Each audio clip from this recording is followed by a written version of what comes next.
शेतकऱ्याला दर्जेदार बियाणं, खतं आणि कीटकनाशकं उपलब्ध करून देण्याला राज्य शासनाचं सर्वोच्च प्राधान्य आहे। या संदर्भात आलेल्या तक्रारींचं जलद आणि पारदर्शक पद्धतीनं निराकरण करण्यासाठी तालुकास्तरीय तक्रार निवारण समित्यांची फेररचना करण्यात आल्याचं कृषी मंत्री दत्तात्रय भरणे यांनी सांगितलं। शेतकऱ्यांच्या तक्रारी प्राप्त झाल्यानंतर 7 दिवसांच्या आत प्रत्यक्ष शेतावर जाऊन तपासणी करून अहवाल अंतिम करण्यात येईल असं ते म्हणाले।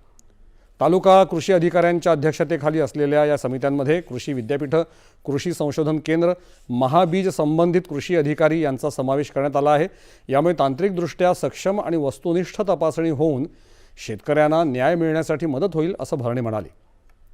तालुक्यात तक्रारींची संख्या 100 पेक्षा जास्त असल्यानं आवश्यकतेनुसार अतिरिक्त तक्रार निवारण समित्या स्थापन करण्याची तरतूद करण्यात आल्याची माहिती देखील त्यांनी दिली आहे। देशातलं बँकिंग क्षेत्र मजबूत स्थितीत